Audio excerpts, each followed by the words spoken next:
जय हिंद एवरीवन, स्वागत है आपका वीनेशन 111 के एक नए एपिसोड में, जो आपके लिए लेकर आते हैं इंडियन डिफेंस की प्रमुख अपडेट्स को सबसे पहले। तो चैनल को सब्सक्राइब करना मत भूलिएगा। दोस्तों, भारत के स्वदेशी लड़ाकू विमान एलसीए तेजस मार्क 1 अल्फा को लेकर एक बड़ी खबर सामने आई है। हिंदुस्तान एरोनॉटिक्स लिमिटेड यानी एचएएल ने साफ कह दिया है कि तेजस मार्क 1 अल्फा के लिए इस्तेमाल होने वाले जनरल इलेक्ट्रिक F404 इंजन का फिलहाल कोई व्यवहारिक विकल्प नहीं है।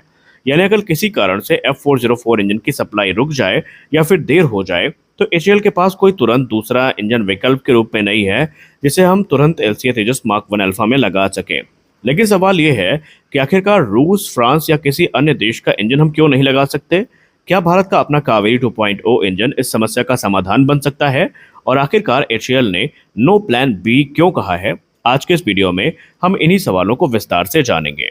दोस्तों, सबसे पहले यह समझना जरूरी है कि लड़ाकू विमान का इंजन कोई साधारण पुर्जा नहीं होता जिसे निकालकर हम तुरंत बदल सके। जब किसी फाइटर जेट को डिजाइन किया जाता है तो उसका पूरा एयर फ्रेम, एयर इनटेक, वजन, संतुलन और इलेक्ट्रॉनिक सिस्टम और फ्लाइट कंट्रोल उसी इंजन को ध्यान में रखकर तैयार किए जाते हैं। तेजस मार्क 1 अल्फा के साथ भी यही हुआ है। इस विमान को शुरुआत से ही general electric F404 IN-20 engine के आसपास डिजाइन किया गया था। इस इंजन का वजन कितना होगा, इसकी थ्रस्ट कितनी होगी और ये कितनी गर्मी पैदा करेगा और इसके वाइब्रेशन की प्रकृति क्या होगी, इन सभी बातों को ध्यान में रखकर तेजस को डिजाइन किया गया है। अब यहाँ पर इंजन बदलना कोई एक पार्ट बदलने जैसा आसान काम नहीं है। मान लीजिए कि भारत किसी यूरोपीय या रूसी इंजन को तेजस मार्क 1 अल्फा में लगाने का फैसला करता भी है, तो ऐसी स्थिति में विमान के कई हिस्सों को दोबारा डिजाइन करना पड़ेगा। जो एयर इनटेक है उन्हें पुनः डिजाइन करना होगा। जी हाँ, तेजस मार्क 1 अल्फा के air intake general electric F404 की जरूरतों के अनुसार बनाए गए हैं। अगर नया इंजन लगाया जाता है तो उसका एयर फ्लो और उसकी आवश्यकताएं अलग होंगी। ऐसे में एयर इनटेक का पूरा डिजाइन बदलना पड़ सकता है। अब हर इंजन का आकार, वजन और वाइब्रेशन अलग होता है। नया इंजन लगाने के लिए विमान के अंदर मौजूद इंजन माउंट्स और जो संरचनात्मक हिस्सों को फिर से डिजाइन करना होगा। आधुनिक फाइटर जेट में इंजन को नियंत्रित करने के लिए फेडैक यानी full authority digital engine control system का उपयोग किया जाता है। नए इंजन आने पर पूरा सॉफ्टवेयर दोबारा विकसित करना पड़ेगा। इसके अलावा मिशन कंप्यूटर और फ्लाइट कंट्रोल सिस्टम को भी अपडेट करना होगा। इंजन का नोजल, एग्जॉस्ट तापमान और थ्रस्ट अलग होने के कारण विमान के पीछे वाले हिस्से में भी बदलाव करने पड़ेंगे और ये एक जटिल और महंगी प्रक्रिया होगी। तो उसमें देरी कितनी हो सकती है? देखिए, एचएएल के विशेषज्ञों की बात माने तो तेजस मार्क 1 अल्फा में नया इंजन अगर लगाया जाता है तो पूरी परियोजना कम से कम 5 से 7 साल तक पीछे जा सकती है।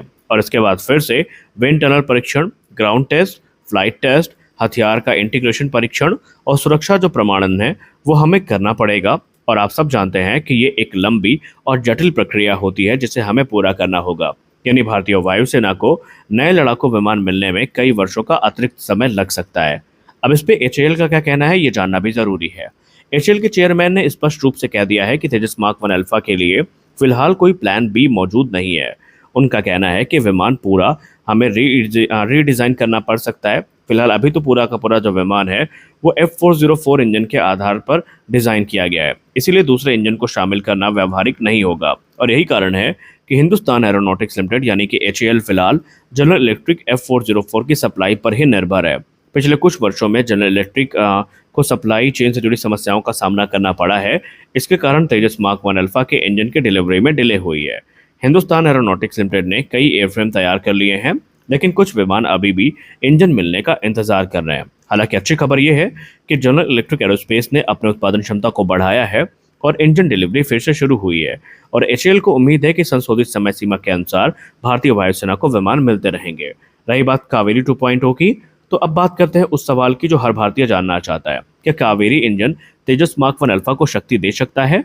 दोस्तों, कावेरी इंजन कार्यक्रम भारत का सबसे महत्वाकांक्षी इंजन प्रोग्राम है और जीटीआरई, डीआरडीओ, एचएएल और कई निजी कंपनियां मिलकर नए संस्करण कावेरी 2.0 पर काम कर रही हैं। लेकिन विशेषज्ञों का मानना है कि ये इंजन 2030 के दशक के मध्य तक ही पूरी तरीके से परिपक्व हो पाएगा। यानी निकट भविष्य में ये F404 का विकल्प नहीं बन सकता। अब कावेरी 2.0 हमारे लिए महत्वपूर्ण क्यों है? कावेरी 2.0 केवल तेजस के लिए नहीं बल्कि भारत की रणनीतिक स्वतंत्रता के लिए बहुत महत्वपूर्ण है। अगर भारत अपना आधुनिक जेट इंजन विकसित कर लेता है तो विदेशी निर्भरता कम होगी, सप्लाई चेन संकट का खतरा घटेगा और इंजन की लागत पर बेहतर नियंत्रण मिलेगा और भारतीय परिस्थितियों के अनुसार प्रदर्शन को अनुकूलित किया जा सकेगा। एडवांस मीडियम कॉम्बैट एयरक्राफ्ट और भविष्य के अनमैन्ड कॉम्बैट एयर व्हीकल कार्यक्रमों को भी स्वदेशी शक्ति मिल सकेगी। तो भारत को आगे क्या करना चाहिए? देखिए, विशेषज्ञों का मानना है कि भारत को अभी फिलहाल सिंगल क्लस्टर टरबाइन ब्लेड तकनीक, high temperature super alloys, ceramic matrix composite और उन्नत फेडेक्स सिस्टम, आधुनिक परीक्षण सुविधाएं और अंतर्राष्ट्रीय तकनीकी सहयोग जैसे क्षेत्रों में प्रगति और विकास करना चाहिए। और आने वाले भविष्य में निसंदेह जब कावेरी 2.0 तैयार हो जाए तो हम उसको रिप्लेस कर सकते हैं F404 से। तो आज के इस वीडियो में बस इतना ही। मिलते हैं अगले वीडियो में, तब तक के लिए जय हिंद।